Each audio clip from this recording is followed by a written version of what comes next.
Bueno, pues hola a todos, bienvenidos a nuestro simposio. Yo soy Mónica Jiménez Astudillo, profesora de la Universidad Antonio de Nebrija, directora del Máster de Atención a la Diversidad y Necesidades Educativas Especiales y del Máster Universitario en Problemas de Conducta.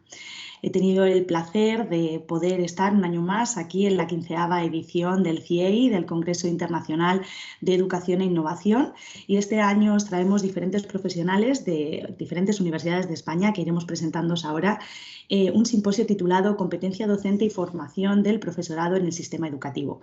Para ello vamos a intentar hacer una visión, un panorama de la visión que tenemos generalmente de la adquisición de competencias, tanto en educación infantil como en secundaria, como en formación profesional, para darles el valor que tienen especialmente significativo a la manera de organizar los conocimientos, las habilidades y las actitudes del profesorado.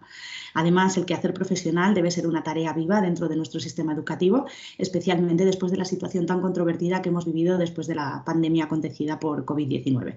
Por ello, desde este simposio queremos presentar, como os decía, la importancia de competencias del profesorado, desde este inicio de la etapa del ciclo vital con la atención temprana que nos van a presentar ahora nuestros compañeros, hasta culminar los estudios en formación profesional.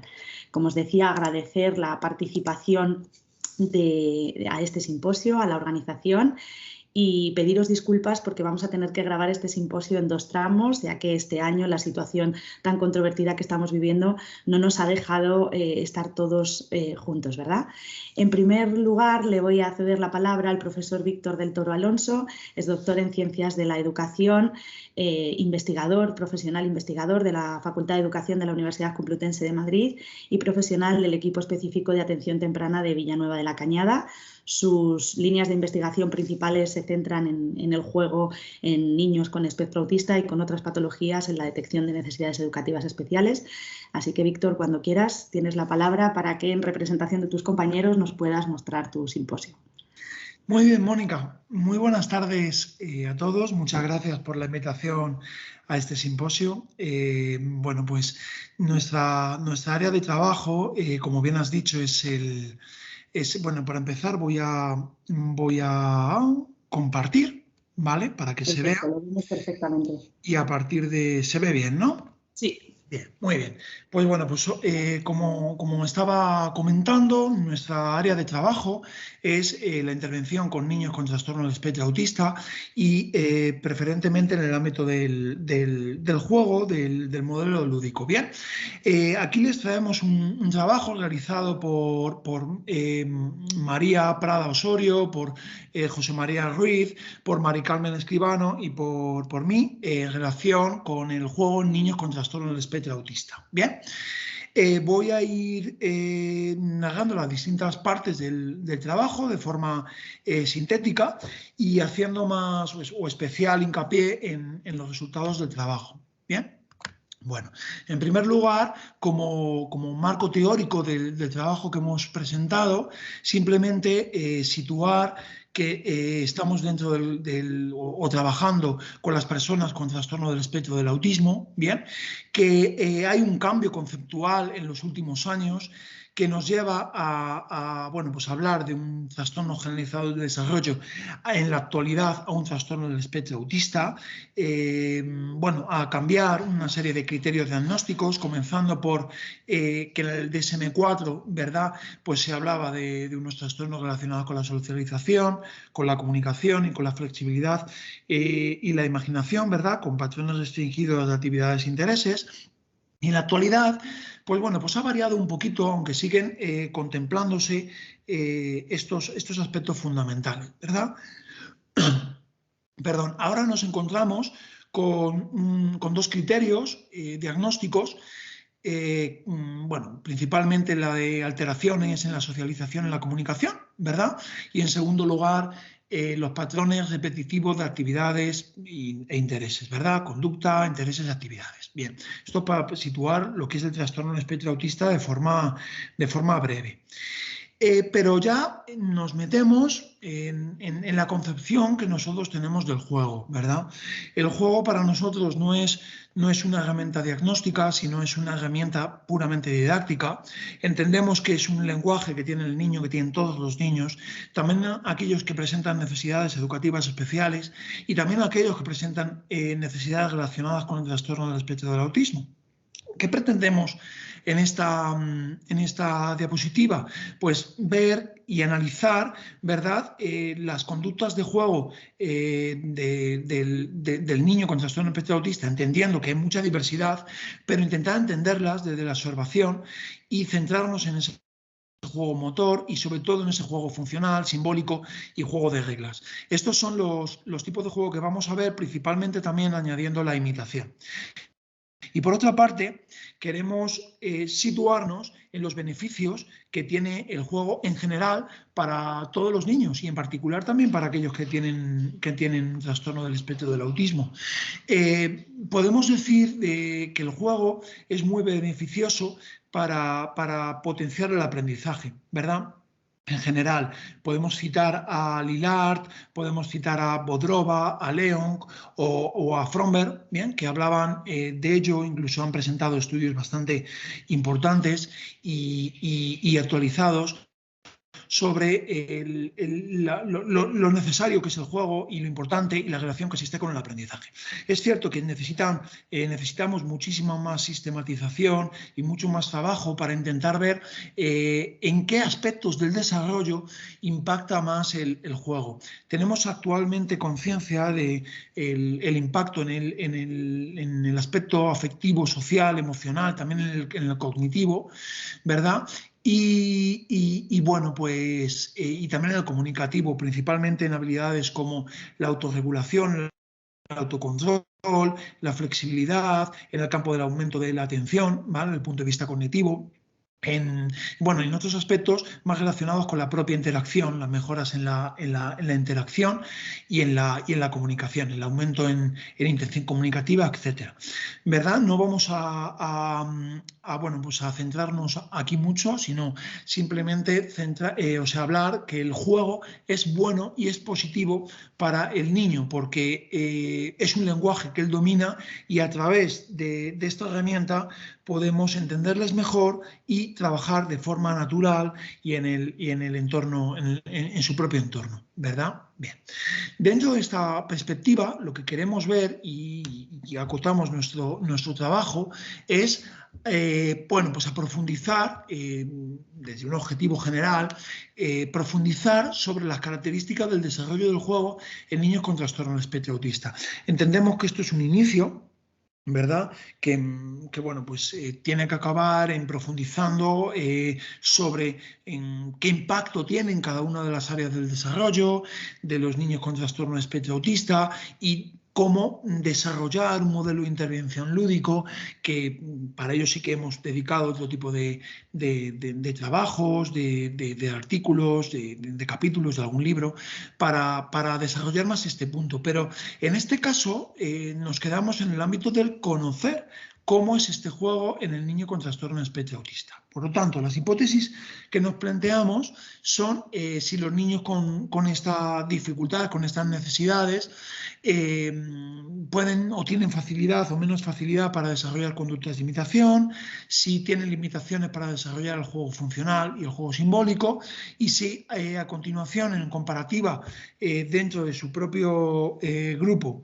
y en comparativa con un grupo de niños normotípicos, ¿verdad?, si existe alguna diferencia en las conductas de imitación y la conducta de desarrollo del juego simbólico en relación con el sexo, en relación con los trastornos asociados también, ¿verdad?, que presentan esta población, y en definitiva también si existen diferencias significativas con un grupo de niños similares, en igual condiciones, en situación de desarrollo normalizado.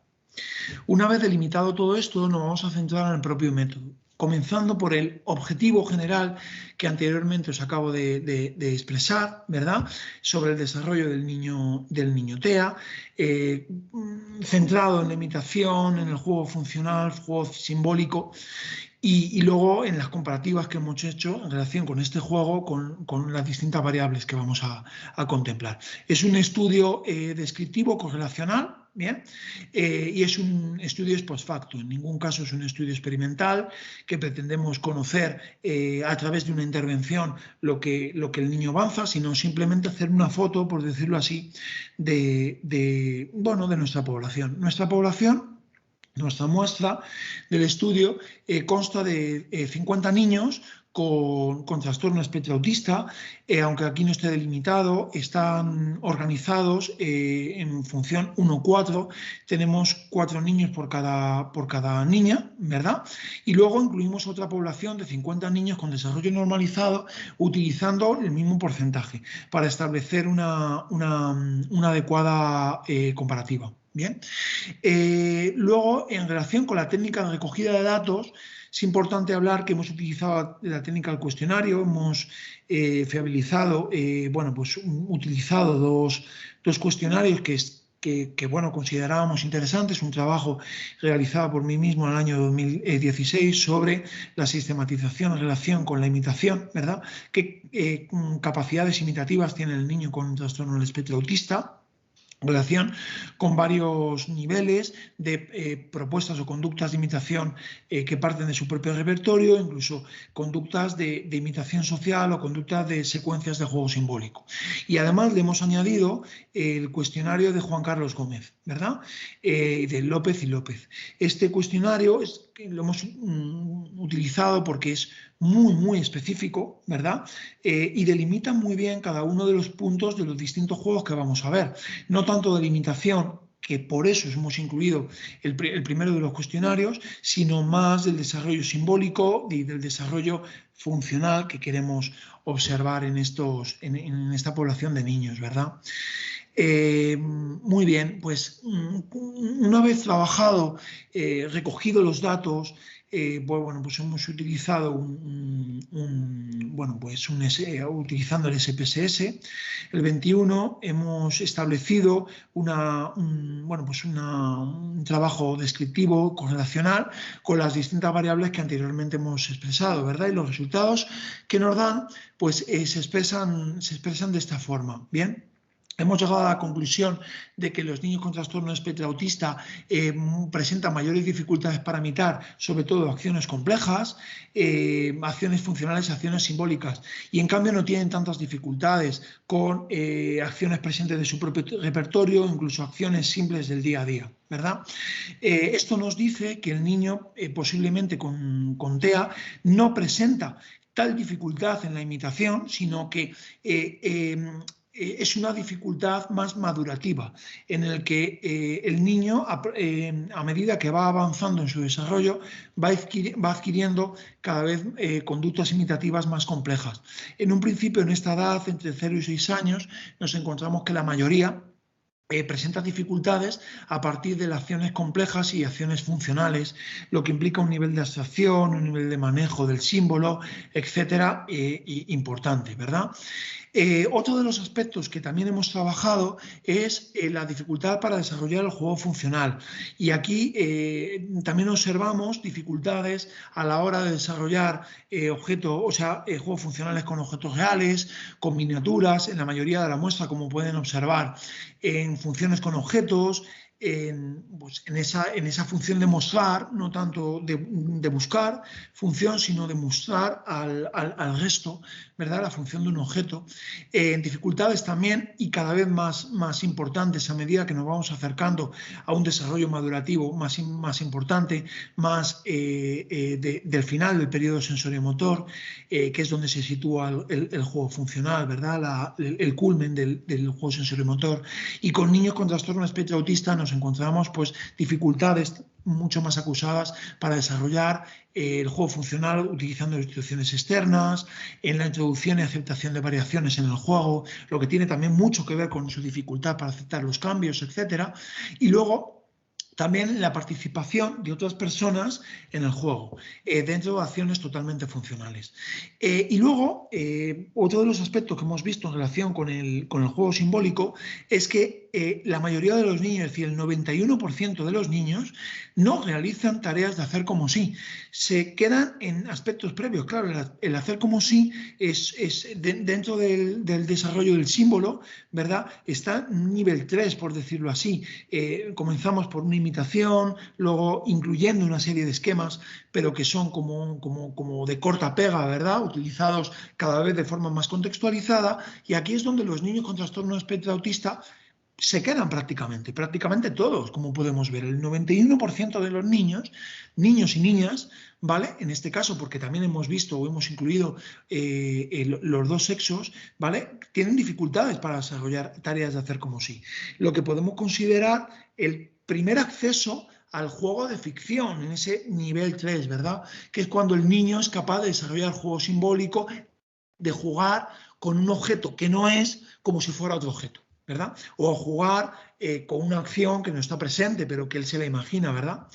Esto es importante tenerlo en cuenta porque realmente desde estudios propuestos desde la idea del juego en impacto en el desarrollo, por ejemplo, en los trabajos de Lillard y los trabajos de Bodrova y de Leong, se habla de que el juego tiene un impacto muy importante en el desarrollo y más a partir de la utilización del juego de ficción. Con lo cual, lo que tenemos que hacer, entendemos, con niños con trastorno del espectro autista es potenciar el juego funcional y potenciar el juego simbólico.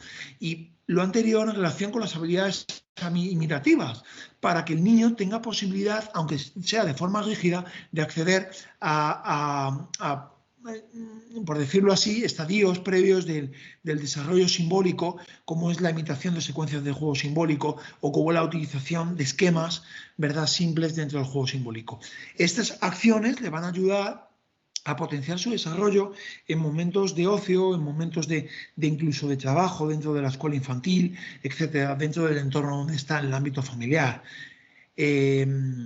Como podemos ver aquí, la mayoría de las variables que hemos incluido dentro de los cuestionarios, se establecen relaciones muy significativas, altamente significativas, cuando lo comparamos con niños de desarrollo normotípico, ¿verdad? Estamos hablando de edades muy tempranas, no nos estamos yendo a niños de 10, 11, 12 años, sino que estamos dentro de la primera infancia. Entonces ya se observa un cambio muy importante incluso dentro de los 2 primeros años de vida, donde observamos que niños ya con trastorno del espectro autista no realizan las mismas funciones incluso dentro del nivel de imitación. Como podéis ver, existen diferencias significativas en todos los ámbitos del juego funcional, juego simbólico y la imitación, ¿verdad? Luego, posteriormente, ya para ir concluyendo, nos tenemos que centrar en una discusión. Tenemos que ver estos trabajos a la luz de otros trabajos previos. Por tiempo y también por espacio no podemos citar muchos más, pero simplemente citar algunos relacionados con estos hallazgos, ¿verdad? Estos simples hallazgos, ¿verdad?, centrados en esta población de niños, que es que no se observan dificultades en la imitación de acciones simples en el juego, como hemos dicho, y a medida que vamos aumentando la complejidad de las imitaciones, pues encontramos ya sí que muchas dificultades en combinaciones motoras, en combinaciones simbólicas, en combinaciones funcionales. Un ejemplo es el trabajo que nos trae Sano et al. 2019. Incluso hay otros que fundamentan este trabajo. Se muestra también una gran dificultad para imitar secuencias de juego simbólico en esta población.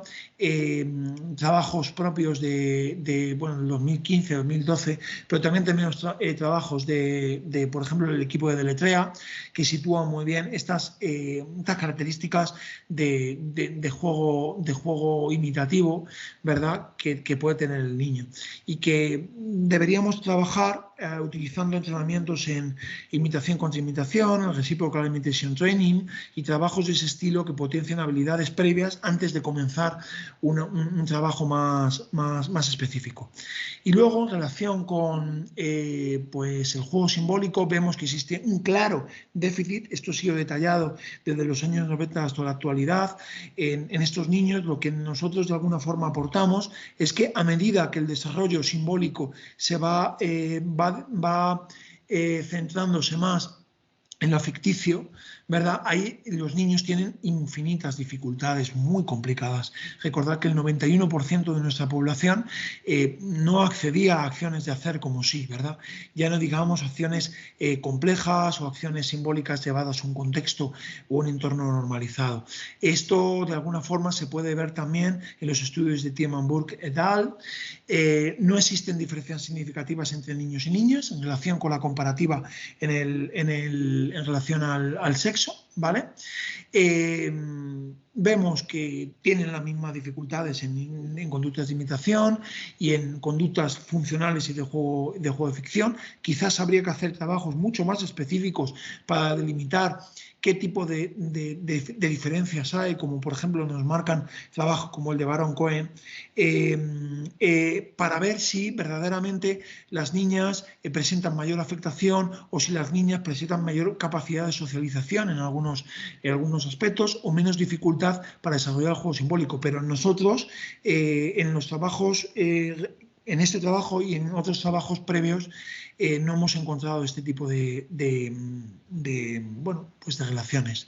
Existen también diferencias en relación con la imitación de acciones funcionales, ya lo hemos visto, y de acciones en el juego simbólico. El equipo de Letrea lo deja muy claro en sus trabajos, y luego pues que existen diferencias significativas también muy importantes entre la población de niños TEA y niños con una situación normalizada. Esto es evidentemente entendible, pero entendíamos que era importante incluir un grupo de control para que viera que el grupo de alguna forma se distanciaba de la normalidad. Una vez definido todos esos aspectos, concluimos que este trabajo de alguna forma nos hace ver que los niños con trastorno de espectro autista muestran dificultades en aspectos elevados de lo que es la imitación, que esto no significa, entendemos, que los niños con trastorno de espectro autista tengan dificultades para imitar todo, sino aquellos aspectos más relacionados con lo simbólico, con lo funcional y con lo social, ¿verdad? Con lo cual el trastorno no será tanto del desarrollo imitativo, sino del desarrollo de la ficción, ¿verdad? De la abstracción, de la funcionalidad y bueno, pues en ese aspecto estamos. Coincidimos con Young, con los estudios de Young et al. En este aspecto. Debemos decir que ese trabajo es un trabajo simple, con una muestra pues, limitada, y que un objetivo futuro será realizar un aumento de esta población, además de una mayor profundidad para entender las distintas conductas de desarrollo. Otro de los aspectos que deberemos trabajar en un futuro es ahondar en trabajos relacionados con los programas de intervención con este grupo, amparados en un modelo lúdico, ¿verdad? Que nos permitan ver hasta qué punto tiene un impacto en el desarrollo del niño y cómo se puede utilizar de forma paralela con niños con trastorno espectro autista, que también trabajan en base a programas de estructuración de espacios, tiempos y tareas, como ocurre en el TEACH, como ocurre en el PEANA o como otros tipos de trabajos. Bueno, por nuestra parte ya hemos terminado. Damos las gracias por la invitación en mi nombre y el de mis compañeros. Y bueno, pues cedo la palabra a la coordinadora y dispuesto a escuchar al siguiente compañero. Muchísimas gracias por todo. Muchísimas gracias, Víctor y el resto de compañeros por vuestra aportación. A continuación vamos a hacer una pequeña pausa, por lo que os decía, motivos de logística, y volveremos a conectar con los otros seminarios que tienen que ver con la relación de competencias en atención temprana y con el resto de etapas del sistema educativo. Cualquier duda, cualquier cuestión, el profesor Víctor del Toro ha dejado su email en la presentación y quedaremos atentos por el chat a cualquier duda que pueda surgir sobre vuestra ponencia. Muchísimas gracias, Víctor. Muchas gracias a vosotros. Bueno, pues continuando con esta primera parte del desarrollo humano, ¿no? Con la educación infantil y la repercusión en atención temprana, María del Mar Alcover Lladó nos va a hablar sobre el intercambio de información y coordinación en la prestación de servicios de atención temprana, en un trabajo del que además he podido participar. María del Mar es alumna del máster de atención temprana de la Universidad Internacional de La Rioja, así que bienvenida, Mar, y cuando quieras tienes la palabra. Hola a todas. En primer lugar, me gustaría agradecer a la organización del Congreso la invitación para la participación con esta comunicación.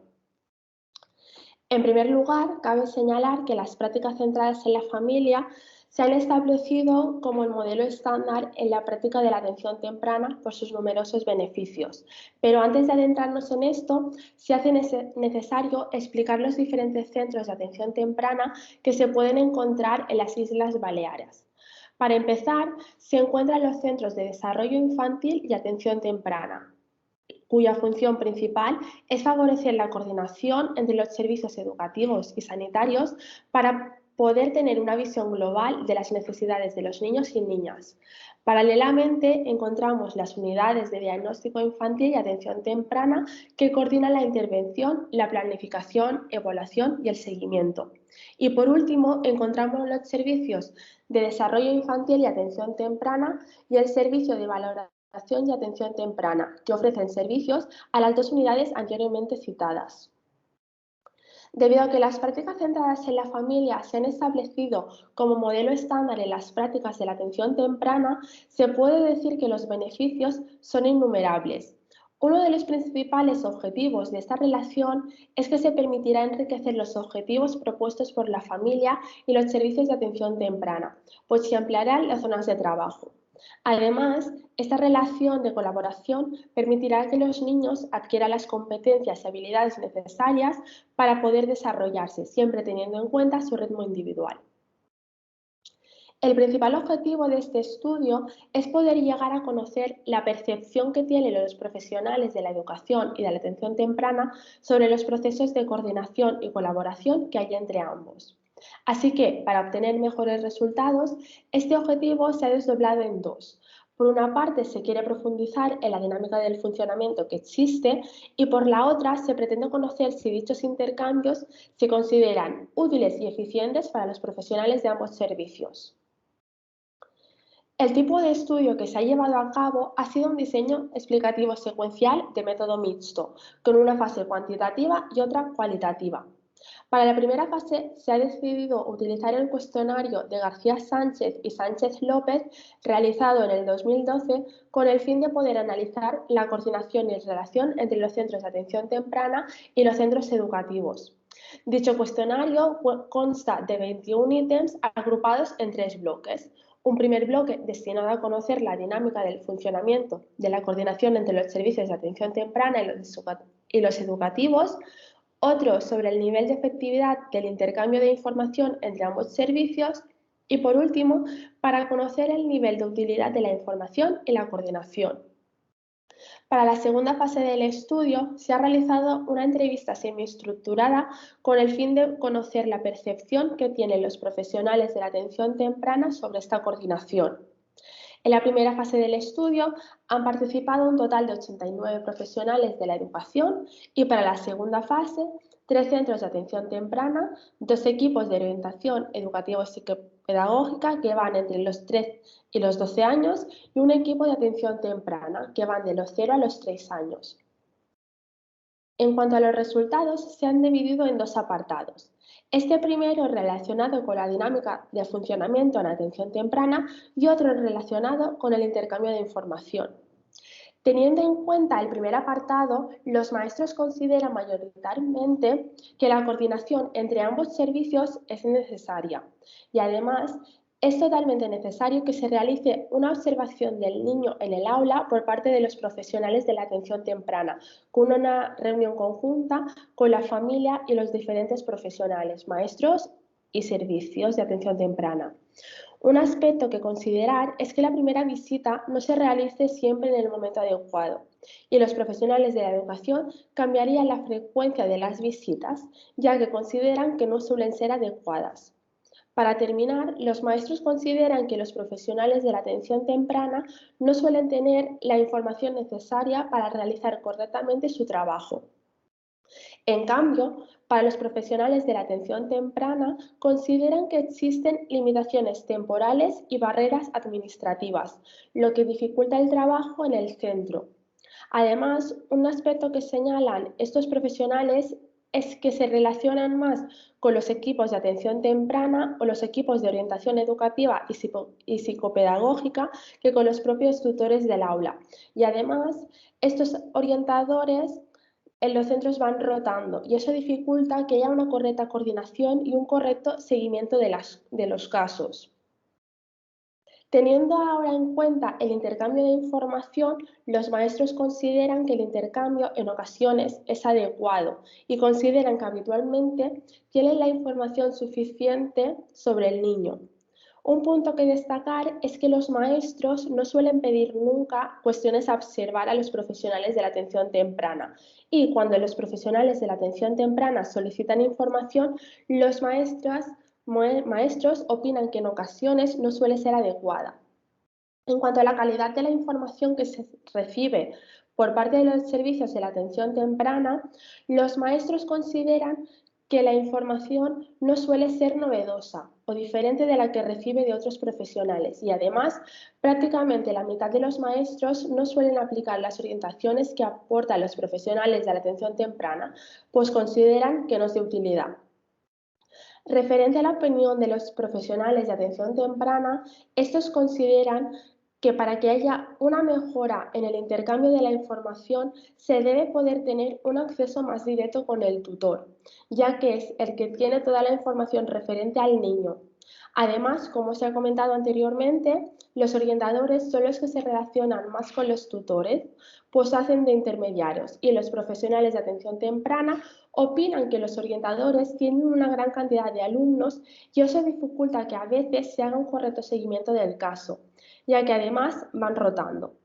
Finalmente, los profesionales de atención temprana resaltan la riqueza de recoger la información directamente en el contexto del aula o a través de vídeos que pueda grabar el propio tutor. Además, opinan que se debería facilitar estrategias para que los maestros y las familias puedan acceder a la información existente. A lo largo del estudio se ha visto la gran importancia de una buena coordinación y además esta coordinación es totalmente necesaria para enriquecer los objetivos y así se puedan obtener mejores resultados. Otra de las conclusiones que se ha obtenido ha sido que en el contexto balear se está produciendo un cambio, se está viviendo un momento de reflexión y transformación con el fin de poder llegar a tener unas prácticas colaborativas. Además, desde los servicios educativos sienten que los profesionales de atención temprana cada vez se implican más, participan y trabajan directamente con los niños y las familias. Así pues, por parte de los profesionales se valora el grado de compromiso del profesorado con los alumnos. Hasta aquí mi presentación. Muchas gracias por vuestra atención. Y si a lo largo del congreso surgen preguntas referentes a este estudio, estaré encantada de responderlas. Muchas gracias.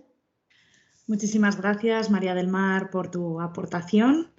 Así que damos paso a la siguiente parte del congreso. Gracias. Gracias.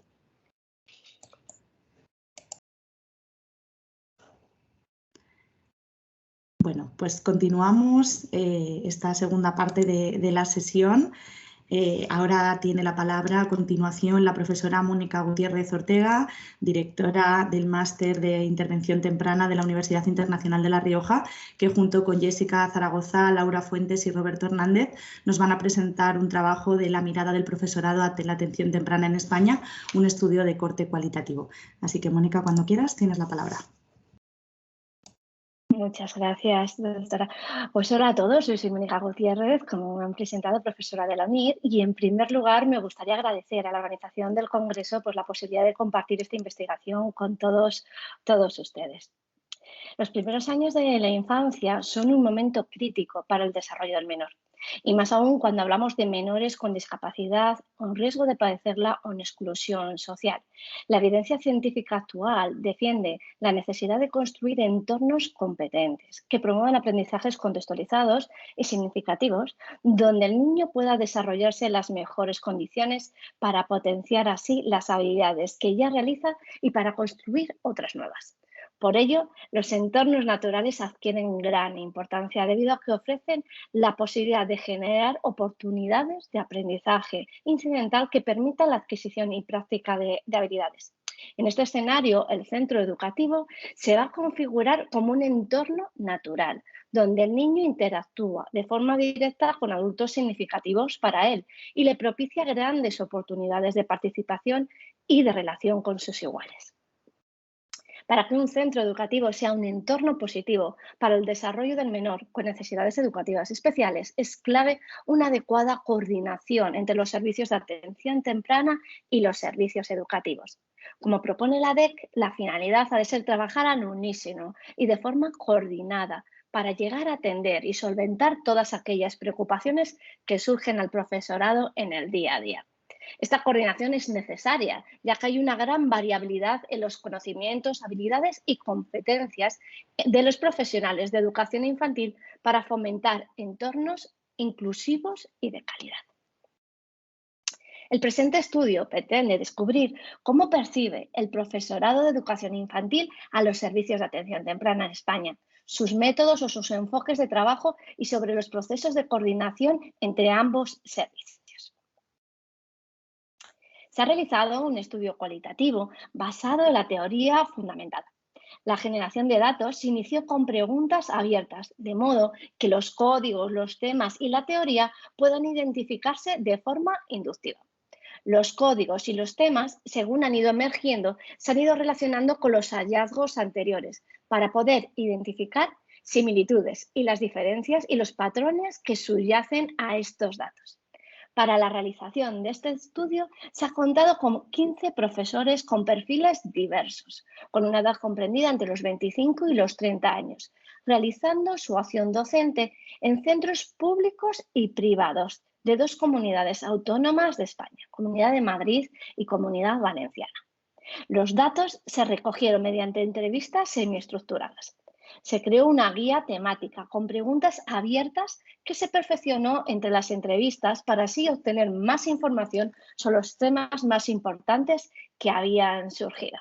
Tras la realización de las transcripciones, se llevó a cabo la codificación de las mismas, con el fin de analizar los datos de manera objetiva.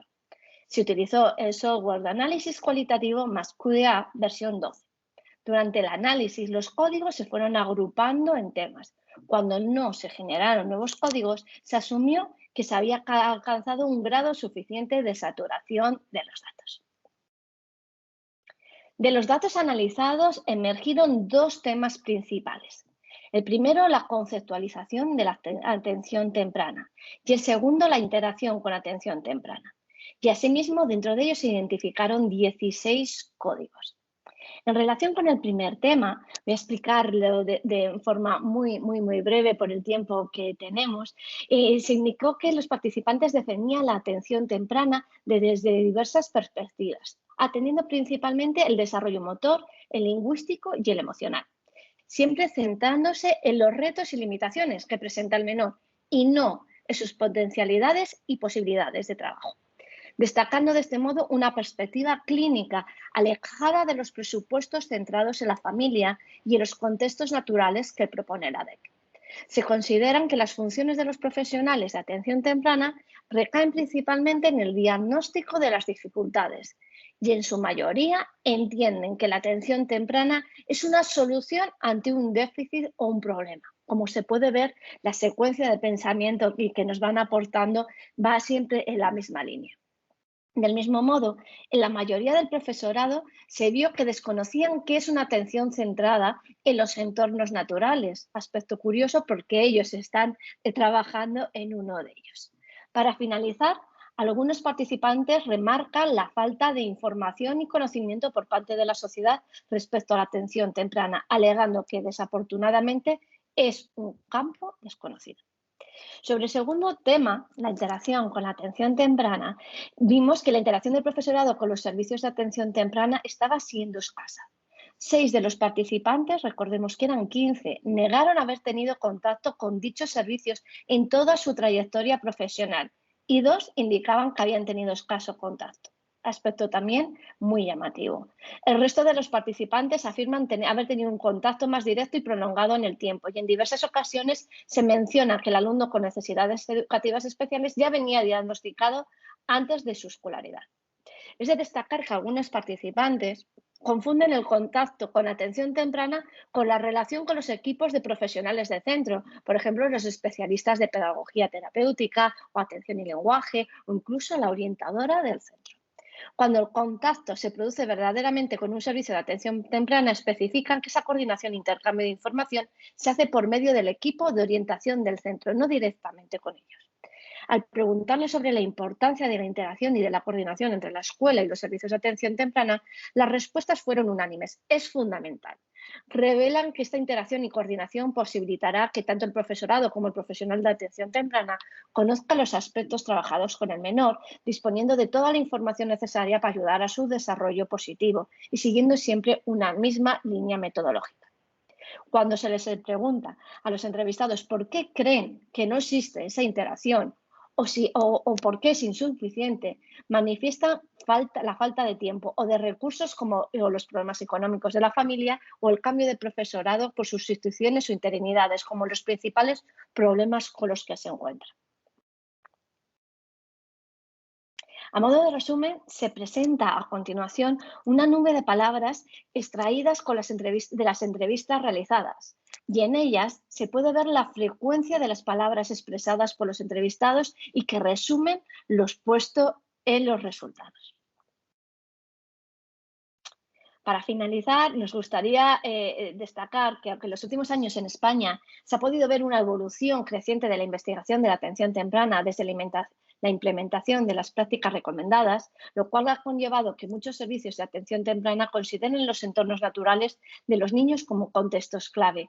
Esto todavía no ha llegado a las aulas. El acercamiento de la atención temprana a los centros educativos está haciendo que cada vez más los profesores sean más conscientes del trabajo realizado en dichos servicios, pero aún así distan mucho de ser un mundo conocido por el profesorado de la etapa de educación infantil. Aunque se ha visto que la coordinación entre todos los agentes implicados en la vida del niño es imprescindible, se ha manifestado una falta de interacción entre el personal docente y los profesionales de atención temprana. Se debe considerar, por tanto, que el estudio realizado presenta limitaciones con respecto a la generalización debido a la muestra seleccionada. Sin embargo, los hallazgos ayudan a extraer claves para conocer mejor una situación que se está dando entre dos contextos que deben avanzar de la mano para alcanzar los objetivos comunes que se persiguen. Muchas gracias por su atención y quedo a su disposición para cualquier pregunta o aclaración. Muchísimas gracias, Mónica. Al final del simposio dejaremos todos los emails de todos los ponentes por si cualquier persona puede acceder o quiere preguntar o comentar algo y estaremos pendientes del chat durante todos estos días que dura el congreso para si alguien tiene alguna duda o alguna particularidad para con vosotros. Agradeceros vuestra participación desde la Universidad Internacional de La Rioja Y avanzando un poquito más en la etapa del ciclo vital, voy a dar la palabra a dos compañeros, que ahora son compañeros de la Universidad Antonio de Nebrija, Irene de Diego y Arturo Márquez. La presentación la va a llevar a cabo el profesor Arturo Márquez, que es coordinador de alumnos del grado de infantil y de primaria de la Universidad Antonio de Nebrija, y nos van a presentar una propuesta docente para ver cómo fomentar las competencias lingüísticas y socioculturales a través de la enseñanza de la cultura en la educación secundaria. Además lo van a hacer en inglés, que como buenos profesionales de lenguas, así que cuando queráis tenéis la palabra. Muy bien, muchas gracias, Mónica. Right, so hello everyone, and I would like to break the ice by thanking everyone and the Congress Organizing Committee for giving us the opportunity to share our presentation with all of you.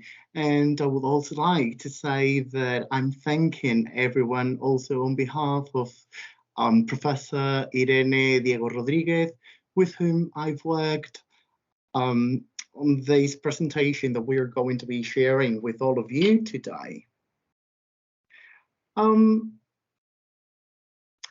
There is no doubt that English has acquired a global status, and it can be defined as a global language by excellence. It is nowadays the lingua franca in a number of fields of knowledge, and also a crucial tool for a wide range of tasks that we do on a daily basis. It is spoken as a mother tongue in countries such as Britain, the United States of America, Australia, South Africa, among others, as a second language with official status like in India, Nigeria, Jamaica, and Philippines, and also as a foreign language. Due to this unprecedented and huge expansion, the English language has ceased to be the sole possession of the English some time ago, as Rushdie stated. And for this reason, it is a must to include it in the English as a foreign language classroom non-mainstream cultures, so as to strengthen all of its geographical extent. English as a foreign language teachers are to develop learners into intercultural sensitivity and not only focus on the traditional British and American cultures. This is why a large number of countries and cultures, which for decades have been left aside, should no longer be neglected in the teaching of English as a foreign language. The former colonies of the British Empire stand for countries and cultures where English is spoken either as a first or as a second language with official status, and therefore they should be taught through when teaching English as a foreign language. As a matter of fact, studying a language automatically goes hand in hand with studying a culture. Our presentation aims to establish a firm connection between post-colonial literature as one source of input to language learning, as mainly stated, in the English as a foreign language classroom, and the development of two main key competencies, which are competency in linguistic communication and also cultural awareness and expression. The current legislation in Spain demands a student's acquisition of 7 different key competencies, which are listed in the Royal Decree 1105/2014 del 26 de diciembre, por el que se establece el currículum básico de la educación secundaria obligatoria de bachillerato. And they are defined as key skills that will provide our students with knowledge and abilities for the wide range of tasks and problems that they may encounter in a globalized world. These 7 key competencies are the following. First of all, we have the competence in linguistic communication. Secondly, the mathematical competence and basic competence in science and technology. Digital competence, learning to learn competence, digital and, social and civic competences, sense of initiative and entrepreneurship, and finally, cultural awareness and expression. For this presentation, the focus is mainly on the development of the linguistic as well as the social and civic competencies. due to the close relationship with one another and also with language teaching and learning. When it comes to linguistic communication, it implies the ability to understand and communicate with other people and other contexts. In other words, to understand and communicate with all English speakers, regardless of the contexts and cultural background that they come from. When it comes to the social and civic competence, it refers to the capacity to understand the social reality of the world that we live in, to use democratic citizenship and to incorporate different individual behaviors and mix with other people. Our students will be and are expected to understand the world they belong to, as well as, and they must also understand the different behaviors, attitudes, ways of thinking, philosophies and perspectives that people have in English-speaking countries. An innovative teaching philosophy and proposal, it has been designed for our target group, which is the 4th level of compulsory secondary education. And for this teaching plan, we have used specific materials and activities to introduce the students to all of these countries. And for the design of this teaching plan, we have taken the Spanish legislation in force on the curriculum as a point of departure to make them aware of the current diversity of the English language.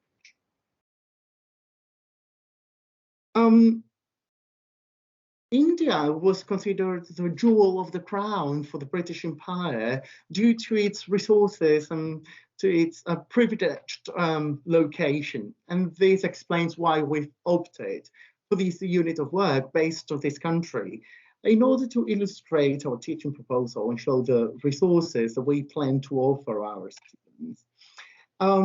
This teaching plan is called A Passage to India, and it has been named after one of Rushdie's masterpieces. And we aim to invite our students to cross the threshold to a fascinating and captivating country. Here you can see in detail the teaching plan that we have designed. I'm not sure if I should go into if we should just take a close look to it. Just basically and really general, it covers all of the contents, all of the key competences, the accessible learning standards, and all of the other functions and aspects that have been established in the Royal Decree 1105/2014. You are all very welcome to have a closer look to it, and then if any questions arise, we will be very happy to answer them. Just to move on to the conclusions, language and culture are intrinsically interconnected, and therefore teaching and learning English as a foreign language inevitably involve teaching and learning the cultures of all of the peoples. The English as a foreign language teacher needs to awaken students' curiosity from the very beginning to achieve success with this innovative proposal. With this teaching plan, we suggest an attractive cinema industry, the Hindu six-season calendar, the spices, the caste system, the Indian world of work, and key figures not only from a historical perspective, such as Gandhi, Kipling, but also current actors like Ray, film directors like Deepa Mehta, writers like Salman Rushdie, as well as other influencing artists such as musicians and music composers. This teaching plan has been designed to be implemented mainly in groups with an upper intermediate level of English due to the complexity of certain concepts and contents, although it could easily be adapted to lower levels if needed. The results will shed light on its efficiency, because so far we can only offer a teaching proposal from a theoretical point of view, a fact which clearly represents the limitations of this paper. English as a foreign language teachers need to make students aware of this diversity of English and introduce their students into different cultures that surround this language. As it cannot be forgotten that studying a language also implies studying a culture, as I said earlier. Nonetheless, with regard to the English language, the obstacle is found when teachers need to decide, so to speak, which English and which culture they're going to work on inside the classroom. It is perfectly possible to introduce and give some basic notions about all the different countries and cultures in which English is spoken, and work with the history, geography, politics, philosophy, literature, traditions, and so on and so forth. In this teaching plan, art is going to be our main pillar, as teaching through literature enables the students to understand and appreciate cultures and ideologies which are different from their own in time and space, and to come to perceive traditions of thought, feeling, and artistic form within the heritage of the literature of such cultures and those. The contents of our plan are divided into 4 blocks, each of them related to one of the 4 skills of comprehension of oral text, production of oral text, comprehension of written texts, and finally the production of written texts. These 4 blocks present social linguistic and social cultural aspects too, communicative functions, and also a wide range of syntactic and discursive structures. To conclude, I would like to point out the fact that our proposal aims to dethrone the idea that only 2 Englishes actually exist by giving an equal status to countries and cultures where English is spoken as a first language, or where English has an official status, so that we can integrate English diversity in our class. It should be no longer acceptable to present English as a foreign language to students with examples only of British and American cultures, because we need to think about the great multicultural diversity of English speakers today.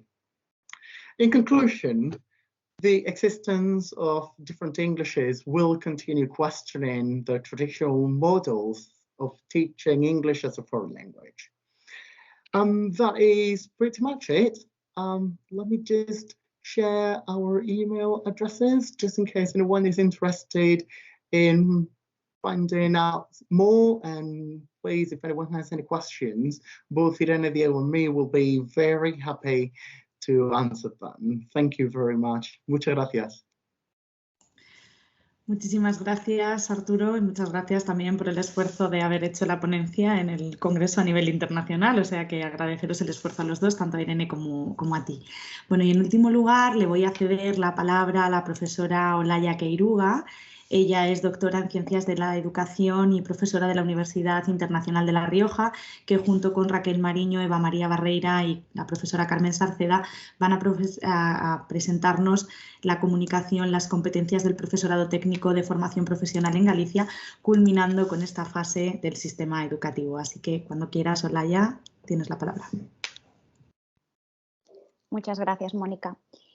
Bien, como bien indicaba la doctora Mónica Jiménez, mi nombre es Olaya Queiruga y voy a presentar la comunicación realizada por el grupo de investigación GEFIL, que pertenece a la Universidad de Santiago de Compostela.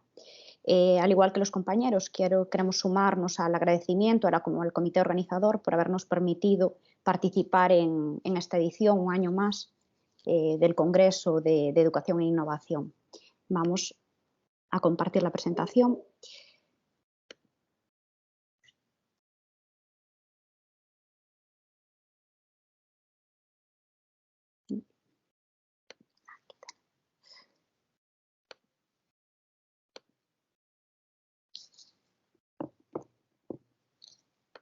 Bien, Como es bien sabido, el empleo y la inserción laboral constituyen una de las bases sobre las que se asienta el desarrollo productivo de un país, y España no es diferente, ¿no? Los vínculos que se vienen estableciendo entre la formación y la inserción laboral promueven una mayor puesta en valor del sistema de formación profesional, lo cual ha generado un mayor reconocimiento y prestigio de este tipo de enseñanzas, lo que supuso también un incremento paulatino y constante de matriculación gracias también a la extraordinaria capacidad que tiene esta formación para el desarrollo de competencias profesionales y personales que permiten el acceso al mercado laboral en las mejores condiciones. Es en este desafío en donde el profesorado cobra un papel fundamental, pues la calidad de la formación en competencias pedagógicas y la sintonía con las demandas sociolaborales actuales marcará la consolidación de un adecuado perfil profesional, la asunción también de un buen rol docente y el correcto desarrollo de su futura actividad educativa. Pero en el caso de la etapa de FP, este reto formativo se complica al convivir dos tipologías de perfiles docentes. Por un lado, el profesorado de educación secundaria y el profesorado técnico. A este profesorado se le exige una formación pedagógica y didáctica habilitante para poder llevar a cabo el ejercicio de la formación docente en esta etapa. Y en el primer caso, al disponer ya de una titulación universitaria, su formación pedagógica específica se resuelve con la realización del máster de profesorado de educación secundaria, bachillerato y formación profesional o titulaciones, en cualquier caso, equivalentes, ¿no? Sin embargo, en el caso del profesorado técnico, hasta no hace mucho tiempo, su capacitación docente se encontraba en una especie de limbo legal, porque no podían acceder al máster de profesorado, porque no eran poseedores de estudios universitarios, y sin embargo se les exigía igualmente una formación pedagógica y didáctica para poder impartir docencia en esta etapa. Y en este contexto de disparidad es donde en el año 2017 surge, en el caso de la Comunidad Autónoma Gallega, el curso de especialización en formación pedagógica y didáctica del profesorado técnico de formación profesional, que a través de un convenio entre la Xunta de Galicia y la Universidad de Santiago reconoce esta formación como habilitante para la función docente de este cuerpo técnico. Por tanto, en el presente trabajo se sitúa en este escenario y busca analizar el nivel de adquisición de las competencias pedagógicas y didácticas del futuro profesorado técnico de formación profesional.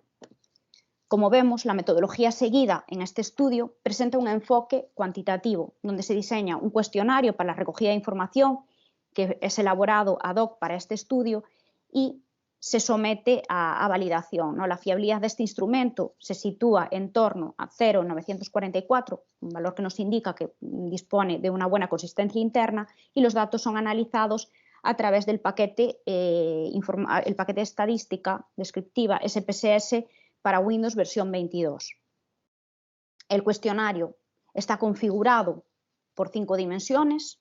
Una primera dimensión en la que se recogen los datos personales, segunda dimensión, aspectos motivacionales hacia la profesión docente, grado de desarrollo de competencias, contribución de los módulos del curso a la adquisición de competencias y, por último, una última dimensión relacionada con la valoración, satisfacción general alcanzada con el curso.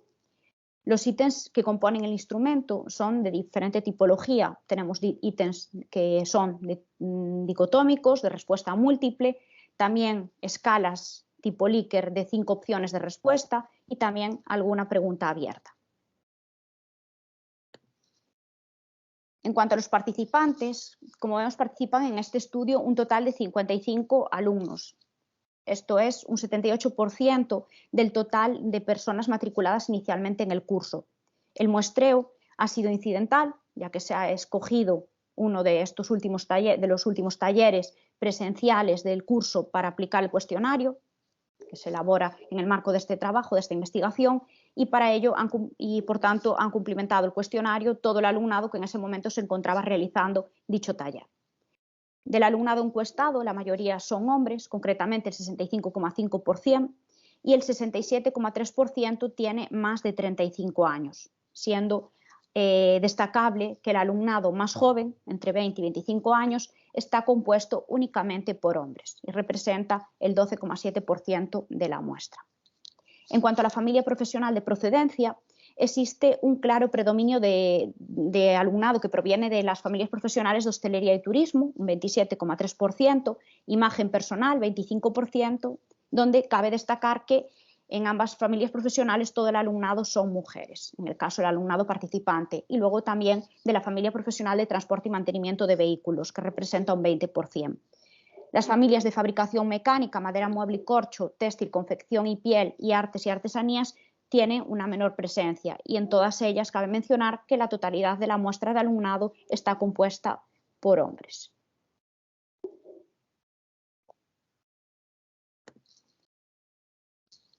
También indicar que el 78,2% del alumnado encuestado se encontraba trabajando en el momento que respondió al cuestionario y el 74,4% trabajaba dentro de su sector y área profesional.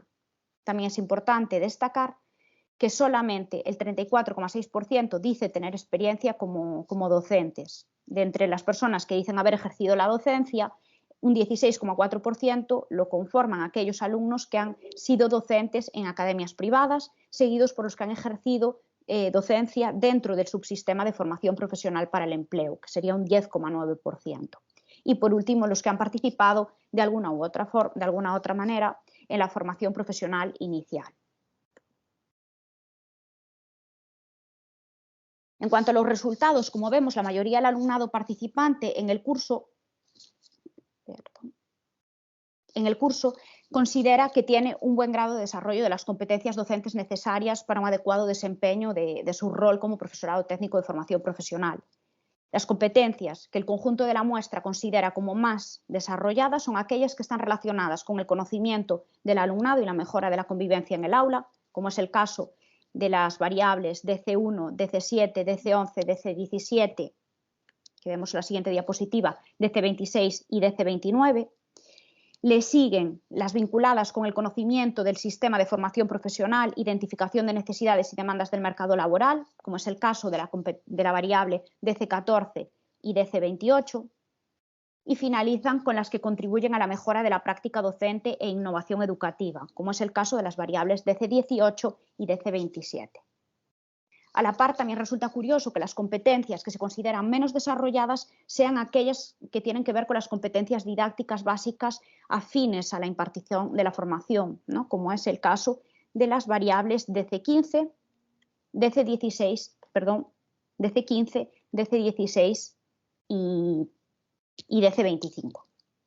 Igualmente, también es llamativa la valoración global de que los encuestados hacen a todas las competencias docentes, ya que de media señalan que su competencia general es de 3,31 en una escala de 0 a 5, una realidad que es coincidente con las conclusiones obtenidas en otros trabajos, como el que presenta en el año 2014 Valdemoros, San Emeterio y Lucas Molina, y el presentado en el año 2017 por Sarceda Gorgoso y Rodicio García.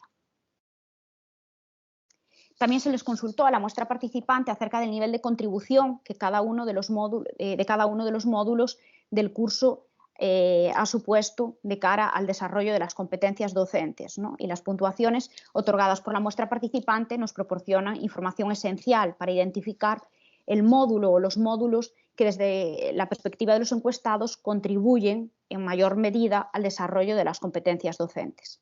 De este modo, si observamos la figura que vemos en la diapositiva, vemos que los módulos 13 y 14, que serían el Practicum 1 y el Practicum 2 respectivamente, son los que obtienen puntuaciones más elevadas y, por consiguiente, los que, a ojos del alumnado encuestado, más contribuyen al desarrollo de las competencias. Le siguen en orden de mayor puntuación el módulo 8, relacionado con la acción tutorial, y el módulo 3, que está más vinculado con el aprendizaje y el desarrollo de la personalidad. En el lado opuesto se encuentran los módulos que tienen la puntuación más baja, ¿no? Como es el caso del módulo 1, que se refiere o que está más centrado en la historia de la etapa de la formación profesional en nuestro sistema educativo, y el módulo 5, acerca de la calidad en los centros de formación profesional. Y esta parte también coincide con hallazgos obtenidos en otros trabajos, en otros estudios, como es el trabajo presentado en el año 2013 por Vila y Aneas. También en el trabajo que se presentó en el año 2012 por Rodicio García e Iglesias Cortizas, que también verifican que el alumnado muestra una satisfacción elevada con la formación práctica y el desarrollo de competencias. No obstante, tampoco podemos menospreciar que a nivel general el conjunto de módulos obtienen una puntuación bastante por encima de la media en la escala, ¿no? Con lo cual el alumnado parece que reconoce que a nivel general el curso les permite desarrollar todas esas competencias que van a necesitar para su futuro rol docente. Bien, como comentábamos al inicio de la presentación, vemos que la profesión docente necesita de una serie de competencias tanto pedagógicas como didácticas, que son básicas, ¿no?, para todo profesional, independientemente de su categoría. Tienen que poseer y ser capaces de poner en práctica su actividad educativa. Estas competencias tienen que ver con el diseño, desarrollo, impartición y también evaluación de los diversos contenidos teórico-prácticos que están presentes en las diferentes acciones que conforman los procesos de enseñanza-aprendizaje, ¿no? Por tanto, es necesario tener en cuenta todos estos aspectos para poder darles mayor fuerza. Sin embargo, también es necesario tener en cuenta que debido a la naturaleza eminentemente práctica que caracteriza este tipo de formación, el profesorado de formación profesional tiene que desarrollar además otro tipo de competencias que son de carácter más funcional y transversal, ¿no?, que les permitan facilitar a su alumnado la transferencia de los conocimientos impartidos a sus futuros contextos de trabajo. Y aunque los resultados que vemos y que estamos presentando son de indudable interés para el diseño y desarrollo de la formación en este curso de especialización y que el instrumento utilizado cumple con las exigencias metodológicas que se exigen, no cabe duda de que existen también una serie de limitaciones que se podrían superar de cara a un futuro avance de este trabajo, ¿no?, esta investigación. Por tanto, aquí queremos reconocer que hubiera sido más enriquecedor la valoración de la percepción de las competencias antes y después de la realización de los periodos de practicum, a tenor de los resultados que señalan la importancia de estos módulos, ¿no?